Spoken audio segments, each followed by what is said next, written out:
Hi guys, my name is Kylie. Welcome back to my channel. Today I'm going to be doing a video to help out my fellow au pairs and really anyone in childcare because this is quite a common problem that a lot of childcare workers experience, and that would be picky eaters. So I have come up with 5 ways to get your kids to eat better foods. So let's get started. Number 1, they don't have to like it, but they do have to try it. I think it's very important for kids to try foods because they don't know that they don't like it until they try it, which I'm sure you heard as a kid. You don't know, how do you know if you don't like it? You've never tried it. But it's valid. You can't know if you don't like a food until you try it. I think the emphasis should be put on trying the foods rather than liking the foods. Because even as adults, there are foods that certain people like and foods that they don't like, and that's okay. Number 2, this one is kind of related to the first one, of that they don't have to like it, but they do have to at least try it. So the second one is you should be leading by example and showing them that even if you don't like foods, you'll still try them. I do that with Andy. So sometimes they will have broccoli for dinner, and I don't like broccoli.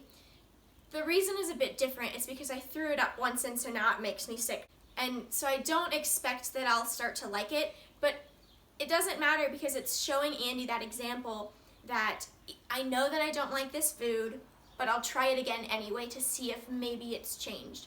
And so because he's seen that good example from me, I have that to point to for when he doesn't want to try foods. I really stress the importance of showing them a good example because you can say, well, I didn't like broccoli, but I tried it anyway, and I will try it again every time we have it. And so I think showing them that good example is really important and can really be beneficial. The third thing is that you can get them involved in the process. So getting them involved in the kitchen can really help them have an interest in the food and that feeling of accomplishment after your hard work. Having that sense of accomplishment in regards to the food that you've created can really, really help encourage them to eat it, and they'll feel pride by the work that they've done, and they'll feel more inclined to try the food because they worked so hard to make it. You can also take this a step further and get them involved at the grocery store. You can have them come along and have them search for the foods that you're looking for and how to show them the signs of a good piece of fruit or a good vegetable. You know, you want an apple that's not dented. You want bananas that aren't green or bananas that aren't brown. And showing them, oh, you want an avocado that's kind of squishy. Not so squishy, but, you know, teaching them those things, and it helps give them a sense of responsibility and a sense of accomplishment when it comes to the food and the process of bringing the food from the supermarket or the regular market and bringing it to the table. The fourth thing that you can do is a really, really good idea that I learned from my host family that I had never thought about before. Calling it growing food, because it is. So teaching your children that, oh, you need to eat, it's okay to eat the sweets, it's okay to have treats, but you need to eat the growing food first. And you can take it a step further and explain to them what each food will do for them. So telling them meat has protein and it'll help build your muscles, it'll help make you stronger. When they are sitting at the table and they're complaining about eating whatever food it is, you can explain to them, you can say, oh, well, if you want to run faster, if you want to be stronger, then you need to eat this. That's going to help you get stronger. And having that purpose behind why they're eating something that they don't want to is helpful. I mean, having purpose to anything you do can make or break whether or not you do it. The fifth and final tip that I have for you today is using a reward system. So this one's a bit iffy because you don't want to reward with sweets.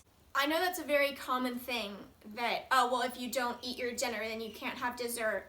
But you want to try to stay away from that because it's not good to use food as a reward, because then it's going to create sugar addictions, and trust me, that is not something you want. Another way to reward them is that give them something else. So for Andy, he watches a show every night after dinner. And the way that I see it is that's his reward for eating his dinner.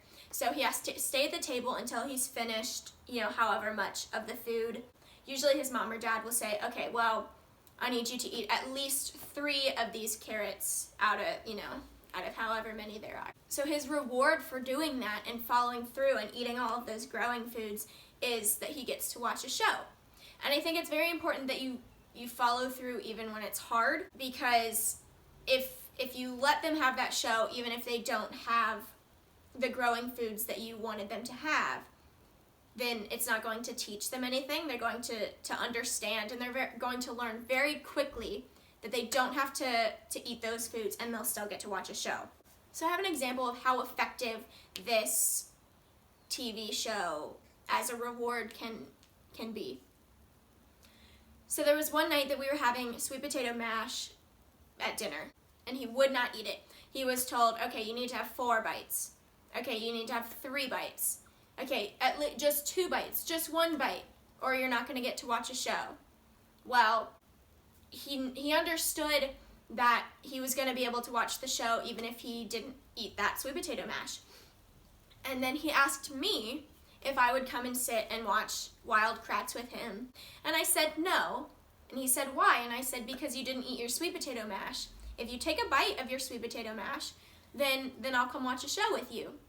Immediately. He did not complain. He didn't say anything. He went over and tried to take a bite out of the sweet potato mash. But I was watching him because he tried to take a tiny, tiny bite. And I said, no, it needs to be a full bite. I got him a spoonful, took the bite without any issues at all. So as long as you follow through using TV or something else as a reward, the main thing to take out of this tip is that you want to follow through with whatever it is, because they're going to learn so quickly that they don't have to eat it and can still get the reward.